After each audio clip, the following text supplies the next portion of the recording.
पता है कि आज पूरी संसद को झुकाएंगे राहुल गांधी जी, क्योंकि ये फैसला गलत था। ऐसे तो इन नेताओं के या ऐसे भगोड़ों के पता नहीं कितने अफेयर चलते हैं। तुम हिंदुस्तान बेच के खा गए, हिंदुस्तान लूट के चल दिए और तुम शरीफ हो। आज हिंदुस्तान के अंदर ललित मोदी जैसे लोग, नीरव मोदी जैसे लोग आईपीएल घोटाले करके अपनी जेबें भरने वाला मोदी, इससे पूछो आप कि कब हिंदुस्तान का पैसा वापस लुटाएगा। आज क्रॉस क्वेश्चन करता था, पर आज बीजेपी के प्रवक्ता जो हैं, उनको सपोर्ट करने वाले जो चैनल के लोग हैं, वो जी न्यूज वाले एंकर जो होते हैं, वो उन्हीं की भाषा बोलते हैं। आप समझो, एंकर भी मीडिया वाला जो है वो भी मोदी का, और जो प्रवक्ता बैठे वो भी मोदी के, जो वहां जनता बैठी है वो भी प्रोजेक्टेड होती है। नेता टेंपू में भर के लाते 500 रुपए में दिहाड़ी में कि मोदी मोदी चिल्लाना। अब उस जनता के अंदर जो बीच में बैठे लोग हैं वो भी नरेंद्र मोदी के हायर किए हुए, जो शो चलता है एंकर का कार्यक्रम चलता है, उस कार्यक्रम में बैठे हुए लोग नेता ही लेके आते हैं अपनी गाड़ी में बिठा बिठा के कि तुम्हें वहां पे मोदी मोदी चिल्लाना है, जो भी बात होती है मोदी मोदी बोलना है। उनसे आप पूछो, क्रॉस क्वेश्चन करो, जनता ने तुम्हारे विकास के लिए क्या किया, उनके पास जवाब नहीं होगा। भैया राहुल गांधी को अपने पिता का नाम नहीं पता, उस मुख्यमंत्री के खिलाफ केस खोला जाएगा, आज मुकदमा दर्ज होगा, सजा भी सुनाई जाएगी। इसमें क्या सजा भी सुनाई जाएगी। लोक न्यायालय अगर हमारे देश के शरीफ बन के काम करेंगे, अगर वो पक्ष में काम नहीं करेंगे, तो बहुत जल्दी आपको नरेंद्र मोदी जैसे लोगों की गद्दी जाती भी दिखेगी और ये जेल में भी नजर आएंगे। अपनी गर्लफ्रेंड की बात करते थे, आप समझो, जो नरेंद्र मोदी बेटी बचाओ बेटी पढ़ाओ की बात करते थे, उनके ऊपर मुकदमा कब होगा। उत्तराखंड के सीएम की आप बात कर रहे हो, तो गोद में एक 70 साल के आदमी को तो गोद में उठा के ले गए ये लोग, तो ये तारकों पे चल नहीं जाता। धारा 144 लगाई जाती है। अरे हम कांग्रेस के कार्य करते हैं, हम लोग आतंकवादी हैं, हमारे पास से बम मिले हैं, असले मिले हैं, इतना डर क्यों आखिर? ये सवाल नरेंद्र मोदी से पूछो। नेता तो नागरिकता छीन लेनी चाहिए हिंदुस्तान के इतिहास से। जलोया इसका लाइव एग्जांपल है, आप समझो इस बात को। तो आज जब तक जजों के ऊपर भी एक डर का माहौल रहेगा, तब तक फैसले कभी भी साफ सुथरे निकल के नहीं आएंगे, ऐसा हमें के मन में ये था कि राहुल गांधी को डराया जाए। आप समझना, बीजेपी के मन में यह था कि एक आदमी है जो हमसे दब क्यों नहीं रहा। बीजेपी के मन में यह था कि इसके ऊपर हम सजा का मुकदमा चलवाएंगे। बीजेपी के मन में यह था कि ये माफी मांग लेगा और हम अपनी शान और शौकत दिखाएंगे, पूरी नेशनल मीडिया में चलाएंगे। राहुल गांधी ने माफी मांगी, ब्रेकिंग न्यूज, राहुल गांधी ने माफी मांगी, हम आपको दिखा रहे हैं आज तक पे सबसे बड़ी खबर, राहुल गांधी ने माफी मांगी। ये चाहते थे, ये चाहते थे कि राहुल गांधी इनके घुटनों में बैठे, राहुल गांधी माफी मांगे, राहुल गांधी नाक रगड़े, पर राहुल गांधी ने इन पूरे संगठन को झुका दिया। राहुल गांधी अड़िग हैं क्योंकि वो सच का साथ दे रहे हैं, और सच्चा आदमी कभी झुकता नहीं है, हमेशा झुकाता है। आज वक्त वे वक्त मोदी सरकार झुकती नजर आ रही है। जो ओम बिरला का बयान है वो अपने आप में साबित करता है कि आज पूरी संसद को झुकाएंगे राहुल गांधी जी, क्योंकि ये फैसला गलत था। भगोड़े में शुमार ललित मोदी ने क्या कहा है, ट्वीट किया है। ललित मोदी ने कहा कि जो गांधी परिवार है ये लुटेरा है। तो जिस तरीके से राहुल गांधी ने मोदी सरनेम को लेकर बयान दिया, अब कहा जा रहा है कि यूनाइटेड किंगडम के कोर्ट में राहुल गांधी के खिलाफ जो है एक मुकदमा दर्ज की जाएगा। आपको मालूम होगा, इससे पहले 12 तारीख को बिहार दौरा है राहुल गांधी का, वहां भी सुशील मोदी ने एक मुकदमा दायर किया है कि भैया पहले बिहार आइए, उसके बाद फिर आपको यूनाइटेड किंगडम भेजेंगे। देखिए, आप कहीं पे भी पूरे वर्ल्ड में मुकदमे, मोदी ने कहा, मैं क्या कहना चाह रहा हूँ, पूरे वर्ल्ड में जिसका अफेयर चल रहा है, मेरी बात सुन लीजिए, अफेयर चले या ना चले, हमें उससे क्या मतलब है। ऐसे तो इन नेताओं के या ऐसे भगोड़ों के पता नहीं कितने अफेयर चलते हैं, पर हमें उससे मतलब नहीं। पर आप जो ललित मोदी की बात कर रहे हो, पहले उस भगोड़े को हिंदुस्तान में कब लाया जाएगा, ये तो भारत सरकार से सवाल होना चाहिए। चोर उल्टा चोर कोतवाल को नाटे, मेरी बात को समझो। तो राहुल गांधी तो कोतवाल है जो इनकी पोल खोलते फिर रहे हैं, और ये चोर इकट्ठे हो रहे हैं। तो आज ये चोर चोर मुसेरे भाइयों से हमारा सवाल है, ललित मोदी हो, नीरव मोदी हो, या अडानी ग्रुप के लोग हो, हमारा इन सबसे सवाल है कि आपके ऊपर मुकदमे कब होंगे, आप कब हमारे देश का पैसा लौटाओगे। आप कहते हो कि राहुल गांधी चोर है, कांग्रेस चोर है, जिसने पूरा हिंदुस्तान बनाया वो चोर है, और तुम हिंदुस्तान बेच के खा गए, हिंदुस्तान लूट के चल दिए और तुम शरीफ हो। आज हिंदुस्तान के अंदर ललित मोदी जैसे लोग, नीरव मोदी जैसे लोग आईपीएल घोटाले करके अपनी जेबें भरने वाला मोदी, इससे पूछो आप कि कब हिंदुस्तान का पैसा वापस लुटाएगा, तो कब हमारी खेल भावना को जो आहत किया है उसके लिए माफी मांगेगा। ये सवाल तो आज जनता को करने चाहिए ललित मोदी से पकड़ करके, पर आज ऐसा होता नहीं है। क्यों? क्योंकि इनके ऊपर संरक्षण है। संरक्षण किनका? हमारे देश की सरकार का। तो ये सबसे बड़ा सवाल है। ये भी तो गलत है ना, देश भर में जितने भी मोदी समुदाय हैं, कम्युनिटी है एक पर्टिकुलर, आप उसके खिलाफ जो है टीका टिप्पणी करेंगे। अब कहा जाए कि सारे मोदी चोर हैं। आप एक काम कीजिएगा, मैं आपको बयान दूंगा, आप ईमानदारी रखना और मेरे बयान की उस क्लिप को निकालना जिसमें राहुल गांधी के 3 शब्द एंड के मैं दोहरा देता हूं कि नीरव मोदी, ललित मोदी ये भगोड़े हैं। आखिर सारे भागने वाले मोदी क्यों हैं? और अगर हम इसकी तह तक जाएंगे तो और भी बहुत से मोदी निकल के आएंगे, बहुत से मोदी निकल के आएंगे। तो बहुत से मोदी का मतलब सारा संगठन तो नहीं हो गया, सारा समूह तो नहीं हो गया। उन्होंने अगर ये शब्द बोले होते कि मोदी समाज चोर है, अगर उन्होंने ये शब्द बोले होते कि मोदी समाज देश को लूट के खा रहा है, तब आप ये फैसला अगर अपना सवाल करते तो बिल्कुल जायज होता। पर उन्होंने क्या बोला? ललित मोदी चोर, नीरव मोदी चोर, नरेंद्र मोदी चोर, ये सारे भागने वाले, ये सारे देश को लूटने वाले आखिर मोदी ही क्यों है, और अगर तह तक जाएंगे तो बहुत से मोदी निकल के आएंगे। बहुत से मोदी मतलब अधिकतर मोदी, अधिकतर मोदी का मतलब आज इनको ग्रामर सिखाओ, इनको व्याकरण सिखाओ भाजपा वालों को, और कोर्ट कचहरी वालों को भी बोलो कि हिंदी को पाठ को ढंग से पढ़ के आए कि अधिकतर का मतलब और सारों का मतलब कितना फर्क होता है। 9 साल बाद भारतीय राजनीति में एक इतिहास को दोहराया जा रहा है। जरा सोचिए, जिन मोहन भागवत आरएसएस चीफ ने कभी नरेंद्र मोदी जो वर्तमान समय के प्राइम मिनिस्टर ऑफ इंडिया है उनको कभी प्रोजेक्ट किया करते थे, आज 9 साल बाद फिर एक मंच पर, एक प्रोग्राम में, एक कार्यक्रम में दोनों साथ नजर आएंगे। कयास लगाया जा रहा है कि 2024 की तैयारी में इस बार आरएसएस प्रमुख मोहन भागवत को पूरा जिम्मा सौंपा जाएगा। 19 में यह घटना नहीं थी, 19 में आरएसएस के बलबूते चुनाव नहीं लड़ा गया था, पुलवामा मेन फैक्टर था। अब 9 साल बाद आरएसएस चीफ मोहन भागवत एक साथ, नरेंद्र मोदी एक साथ।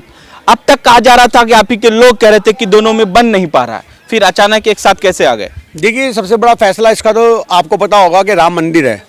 आज ये लोग मंदिर की राजनीति करने के लिए आएंगे और मोहन भागवत एक तरफ मुसलमानों के यहाँ पे जाके चद्दर चढ़ाते हैं, उनको गले लगाते हैं। तो ये एक बहुत बड़ी रणनीति है कि एक आदमी मुसलमानी संगठन को हाथ में लेने का काम करेगा और एक आदमी हिंदुओं के संगठन को हाथ में लेने का काम करेगा, ताकि हमें मुसलमानों से भी वोट पड़े, हमें हिंदुओं से भी वोट पड़े। तो आज ये सोचने की बात है कब तक मंदिर की राजनीति चलेगी। आप ये मोहन भागवत से पूछो, कब तक धर्म की राजनीति को सपोर्ट करोगे आप लोग। आज ये हिंदुस्तान के लोगों को सोचना चाहिए कि आपको एक नैरेटिव मीडिया में सेट करके आपके माइंड को पॉलिश कर दिया जाता है, एक तरफ भटका दिया जाता है और आपको एक ही चीज दिखाई देती है, मोदी मोदी मोदी मोदी मोदी। ये प्रोजेक्टेड राजनीति कब तक चलेगी, ये हमारा सवाल है भारत के लोगों से। क्या आपकी अपनी बुद्धि नहीं है? क्या आप अपनी बुद्धि का विकास नहीं करते हो? क्या आप रोटी को छोटी कहते हो? आप लोगों को फैसला लेना पड़ेगा कि आप कब जाकर के जागृत होगे कि नरेंद्र मोदी के और मीडिया के झूठे प्रोपेगेंडा का आप शिकार ना हो। ये भारत के लोगों को सोचना चाहिए। लोग क्यों नहीं जाग रहे हैं? लोग अवेयर नहीं हो पा रहे हैं, क्योंकि लोग सवाल नहीं कर पा रहे हैं। क्योंकि एक आम आदमी सुबह नौकरी भी जाता है, रात को धंधे से वापस आता है तो टीवी में देखता है नरेंद्र मोदी ने ये किया, नरेंद्र मोदी ने वो किया। जमीनी हकीकत उन तक पहुंच नहीं पाती। आज से पहले मीडिया जमीनी हकीकत को दिखाता था, आज क्रॉस क्वेश्चन करता था, पर आज बीजेपी के प्रवक्ता जो हैं, उनको सपोर्ट करने वाले जो चैनल के लोग हैं, वो जी न्यूज वाले एंकर जो होते हैं, वो उन्हीं की भाषा बोलते हैं। तो आज हम लोग किससे लड़े? आप समझो, एंकर भी मीडिया वाला जो है वो भी मोदी का, और जो प्रवक्ता बैठे वो भी मोदी के, जो वहां जनता बैठी है वो भी प्रोजेक्टेड होती है। नेता टेंपू में भर के लाते 500 रुपए में दिहाड़ी में कि मोदी मोदी चिल्लाना।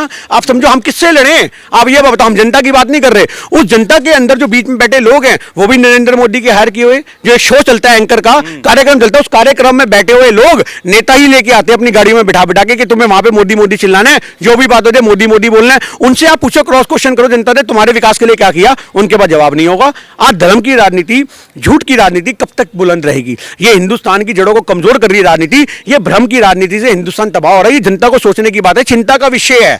राहुल गांधी ने प्रेस कॉन्फ्रेंस में एक बात कही कि मोदी ही अडानी है और मोदी ही और अडानी ही मोदी है। मैं इस बार को बार बार पूछ रहा हूं आपसे, रीजन ये है क्योंकि सरकार चलाने वाला आज जो है मोदी सरकार तो पपेट है। उसके धागे किसके हाथ में? एक अडानी के हाथ में, एक अंबानी के हाथ में। आपने शायद जयपुर के अंदर कठपुतली के खेल देखे होंगे किसी जमाने में, बचपन में। वो 2 धागों के द्वारा नचाया जाता है गुड्डा गुड्डी को, और वो 2 गुड्डा गुड्डी जो नीचे फैले हुए हैं वो हमारी मोदी सरकार है, और एक धागा जो है अडानी के हाथ में है और एक धागा अंबानी के हाथ में है, और वो इनको नचा रहे हैं। तो इसलिए बोला जाता है कि मोदी ही देश, जो आज अंबानी है यही हिंदुस्तान का मालिक बन के बैठा हुआ है, और हिंदुस्तानी जो है वो अंबानी के रूप में, अडानी के रूप में लोगों को प्रस्तुत किया जा रहा है। तो ये लोगों को सोचना चाहिए। सुशील मोदी भी बिहार बुला रहे हैं राहुल गांधी को, बिहार जाना पड़ेगा, जैसे गुजरात में गए, सूरत। मैं क्या कहना चाह रहा हूँ, ये तो सोचने की बात है। अभी बहुत सारे कांग्रेस के कार्यकर्ता, जितने पप्पू के लोग हैं, उन सारे पप्पू की फाइल देखना जो निकल के आएगी। आज ये जो बोलते हैं, आज ये बोलते हैं कि भैया राहुल गांधी को अपने पिता का नाम नहीं पता, उस मुख्यमंत्री के खिलाफ केस खोला जाएगा। आप जो नरेंद्र मोदी के खिलाफ कांग्रेस का हर कार्यकर्ता खोलेगा। आज भारत की एक बेटी केस डालेगी कि आप बताओ नरेंद्र मोदी जी, हम भारत में जीने के लिए आए हैं, पटने के लिए आए हैं? आप बोलते हो कि बेटी बचाओ बेटी पटाओ। तो आज सोचने की बात है कि भारत के लोग कब यह पहल करेंगे, ये सोचना चाहिए। के खिलाफ आप याचिका दायर करेंगे? बिल्कुल, याचिका हम क्या दायर करेंगे? भारत की एक बेटी दायर करेगी, भारत की एक बेटी दायर करेगी। हम घर घर जाएंगे, मुकदमा दर्ज, हम घर घर जाएंगे और बेटियों को जगाएंगे। तो प्राइम मिनिस्टर ऑफ इंडिया पे मुकदमा दर्ज? बिल्कुल, मुकदमा दर्ज होगा, सजा भी सुनाई जाएगी। इसमें सजा भी सुनाई जाएगी। लोक न्यायालय अगर हमारे देश के शरीफ बन के काम करेंगे, अगर वो पक्ष में काम नहीं करेंगे, तो बहुत जल्दी आपको नरेंद्र मोदी जैसे लोगों की गद्दी जाती भी दिखेगी और ये जेल में भी नजर आएंगे। ये बहुत जल्दी होगा। Prime minister of India prime minister of India से क्या मतलब है? नरेंद्र मोदी की बात कर रहे हैं हम। अरे प्राइम मिनिस्टर ऑफ इंडिया ही ना उससे बोलेंगे क्या मतलब हो गया? प्राइम मिनिस्टर ऑफ इंडिया का होगा, वो जुर्माने नहीं होते, वो मुकदमे नहीं होते। आपने पाकिस्तान में नहीं देखा? प्राइम मिनिस्टर ऑफ, मेरी बात सुन लो ना, संविधान दूसरे होने से मतलब नहीं है, लॉ तो लॉ होता है। जुर्म करने वाला तो, मेरी बात सुनो, जुर्म करने वाला तो मुजरिम होता है, चाहे वो प्रधानमंत्री हो या मुख्यमंत्री हो या वो कहीं का अध्यक्ष हो। तो हमारा फैसला सिर्फ क्लियर है कि जो नरेंद्र मोदी 50 करोड़ की गर्लफ्रेंड की बात करते थे, आप समझो, जो नरेंद्र मोदी बेटी बचाओ बेटी पढ़ाओ की बात करते थे, उनके ऊपर मुकदमा कब होगा? सोनिया जी के सम्मान से छेड़छाड़ करिए, महिलाओं के सम्मान से छेड़छाड़ करिए, एक औरत के सम्मान से छेड़छाड़ करिए कि उसको अपने पति का नाम नहीं पता, बच्चे को अपने बाप का नाम नहीं पता। ये सवाल एक औरत की मर्यादा को कलंकित करता है। तो इसके लिए क्या नरेंद्र मोदी माफी मांगेंगे या कोर्ट जाएंगे या जेल जाएंगे? ये फैसला भारत की जनता इनको बहुत जल्दी दिखा गांधी जी जेल जाएंगे, 10-12 दिन तो हो। बहुत अच्छी बात है। हम तो कहते हैं राहुल गांधी को भी जेल में डालो, कांग्रेस के कार्यकर्ताओं को भी जेल में डालो। हम देखे रहे आपकी हुकूमत में कितनी तानाशाही और बची हुई है। हम रद्द हुई तो लोग सदस्यता रद्द होने पे हम सड़कों पे भी गए, लठ भी खाए, लाल किले में आप ही कवर कर रहे थे, हमें पिटते हुए आपने दिखाया, और आपकी वीडियो निकल के लोगों ने हमें भेजी, देखो सरदार जी आपको डंडा पड़ा, कहां लगी। तो हमें फर्क नहीं पड़ता, जितने मर्जी डंडे मार लो, पर सच्चाई, फॉर्मर चीफ मिनिस्टर भी थे, पर सच्चाई सांसद, वो सच्चाई निकल के आएगी। उत्तराखंड के सीएम की आप बात कर रहे हो, तो गोद में एक 70 साल के आदमी को तो गोद में उठा के ले गए ये लोग। तो ये तानाशाही नहीं तो क्या है? आज हम लोग लोकतंत्र के हिसाब से अगर अपनी बात रखें तो हमें रखनी नहीं आती, सड़कों पे चलने नहीं आता, धारा 144 लगाई जाती है। अरे हम कांग्रेस के कार्यकर्ते हैं, हम लोग आतंकवादी हैं, हमारे पास से बम मिले हैं, असले मिले हैं, इतना डर क्यों आखिर? ये सवाल नरेंद्र मोदी से पूछो। नेता KKC chief doctor Udit Raj, जो फॉर्मर मेंबर ऑफ पार्लियामेंट भी हैं, उन्होंने कहे हैं कि ये जो नरेंद्र मोदी कह रहे हैं, नरेंद्र मोदी को कह रहे हैं, वो प्रधानमंत्री नहीं है, वो किंग ऑफ इंडिया है। तो इस बात को मान लिया जाए कि इस देश में संविधान को ताक पर रखकर और एक प्रधानमंत्री को किंग कहा जा रहा है। ये ताना है, आप समझो, ताना है, के लिखने को समझो कि ये ताना है कि वो किंग ऑफ इंडिया, अपने आप को वो भारत का राजा समझता है, ये ताना है। उदित राज ने कहा। हाँ, हम बोल तो रहे हैं, हम आप उसके रहे हैं, हम कोर्ट नहीं कर रहे हैं, हम सच्चाई बता रहे हैं। उदित राज ने अगर ये बोला है कि उदित राज जी अगर ये कहते हैं कि वो किंग ऑफ इंडिया है, तो वो इसलिए नहीं कहते कि वो सही में इंडिया के किंग है, वो इसलिए कहते हैं कि आज जो हो रहा है उनकी मर्जी से हो रहा है। एक राजा अपनी मर्जी चलाता है, प्रजा को जब मर्जी उठाता है, जब मर्जी बंद करता है, तो उसको किंग ऑफ इंडिया तो कहा जाएगा।